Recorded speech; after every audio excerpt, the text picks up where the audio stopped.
ગુજરાત પ્રવાસી ન્યૂઝમાં આપનું હાર્દિક સ્વાગત છે। કોંગ્રેસના આક્ષેપ કેન્દ્રની મોદી સરકારના ઇશારે આવકવેરા વિભાગે કોંગ્રેસના મુખ્ય બેંક ખાતા ફ્રીઝ કર્યા, તેને લઈને કોંગ્રેસનું ઇન્કમટેક્સ ખાતે ઉગ્ર વિરોધ પ્રદર્શન। ગુજરાત પ્રદેશ કોંગ્રેસ પ્રમુખ અને રાજ્યસભા સાંસદ શક્તિસિંહ ગોહિલ, અમદાવાદ શહેર કોંગ્રેસ પ્રમુખ હિંમતસિંહ પટેલ, વિધાનસભા કોંગ્રેસ પક્ષના ઉપનેતા શ્રી શૈલેષભાઈ પરમાર, ધારાસભ્ય શ્રી ઇમરાન ખેડાવાલા, કોંગ્રેસના કાર્યકારી પ્રમુખ શ્રી ઇન્દ્રવિજયસિંહ દેવ, અમદાવાદ શહેર સંગઠન પ્રભારી શ્રી વિમલભાઈ શાહ સહિત મોટી સંખ્યામાં કોંગ્રેસના કાર્યકર્તાઓની પોલીસે અટકાયત કરી।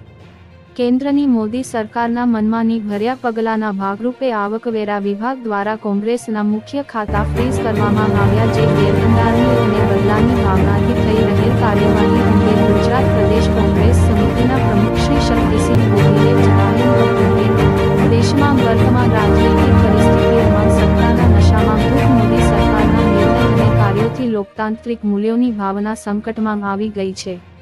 મહત્વપૂર્ણ લોકસભા ચૂંટણી સમયે ભારતીય રાષ્ટ્રીય કોંગ્રેસ અને ભારતીય યુવા કોંગ્રેસના ખાતાઓ ફ્રીઝ કરવાનો ક્રૂર પગલું તે મુખ્ય વિપક્ષને અસ્થિર કરવાનો પ્રયત્ન છે। સરકારી મશીનરીનો ઉપયોગ પ્રમુખ વિપક્ષી દળ ભારતીય રાષ્ટ્રીય કોંગ્રેસના કામકાજમાં અડચણ ઊભી કરવા માટે થઈ રહ્યું છે। ભારતીય રાષ્ટ્રીય કોંગ્રેસના ક્રાઉડ ફંડિંગ સાથે જોડાયેલા ખાતાને પણ ફ્રીઝ કરવામાં આવ્યા છે, તે ભારતીય રાષ્ટ્રીય કોંગ્રેસના લોકતાંત્રિક મૂલ્યો ઉપર જબરદસ્ત હુમલો છે। ભાજપ સરકારના સરકારી મશીનરીનો દુરુપયોગ તથા લોકતાંત્રિક મૂલ્યો પર હુમલાના વિરુદ્ધમાં અમદાવાદ ખાતે મોટી સંખ્યામાં કોંગ્રેસના કાર્યકરો, પદાધિકારીઓએ ભારે સૂત્રોચ્ચાર કરીને ભાજપ બંધારણીય સંસ્થાઓનો રાજકીય દુરુપયોગ બંધ કરે, લોકશાહીમાં લોકો સુધી આ વાત પહોંચે તે માટે કોંગ્રેસ પક્ષનો પ્રયાસ છે। મોંઘવારીથી પ્રજા પરેશાન છે, ખેડૂતો પોતાના હક માટે લડી રહ્યા છે, ત્યારે પ્રજાના હિતમાં જનતાના પ્રશ્નોને વાચા આપવા માટે જવાબદાર પક્ષ તરીકે કોંગ્રેસ પક્ષ ભૂમિકા ભજવી રહ્યા છે।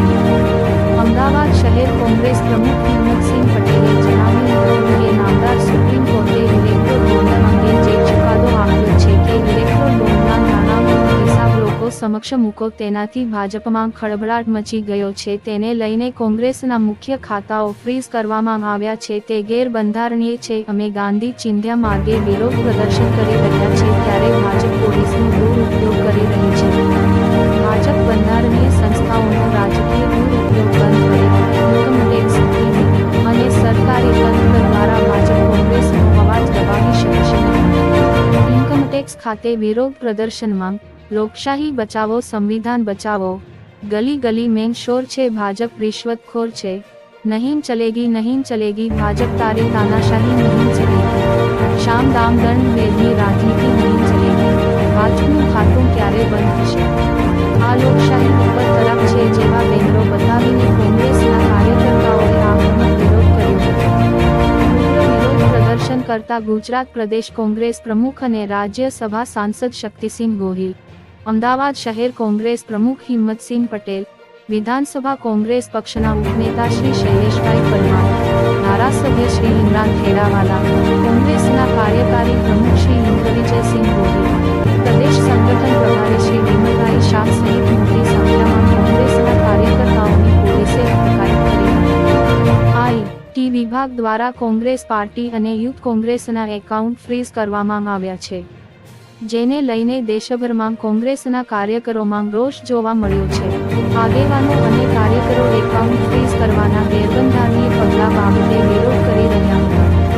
પોલીસે રસ્તા રોકી વિરોધ કરી રહેલા કાર્યકરોની ટીંગાટોળી સાથે અટકાયત કરી, જ્યારે પ્રદેશ પ્રમુખ શ્રી શક્તિસિંહ ગોહિલ અને શહેર પ્રમુખ શ્રી હિંમતસિંહ પટેલની અટકાયત કરી, ત્યારે કાર્યકરો પોલીસની ગાડી પર ચડી ગયા હતા, જેથી પોલીસ અને કોંગ્રેસના કાર્યકરો વચ્ચે ઘર્ષણ થયું હતું। આઈ.ટી વિભાગે ફ્રીઝ કરેલા એકાઉન્ટ બાબતે ઇન્કમટેક્સ મહાત્મા ગાંધીજીની પ્રતિમા પાસે વિરોધ પ્રદર્શન કરી રહ્યા હતા, હાથમાં બેનર લઈને સૂત્રોચ્ચાર કર્યા હતા।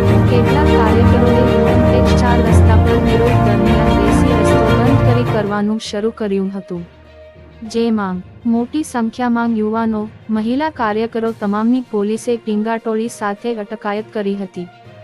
ગુજરાત પ્રવાસી ન્યૂઝ અમદાવાદ।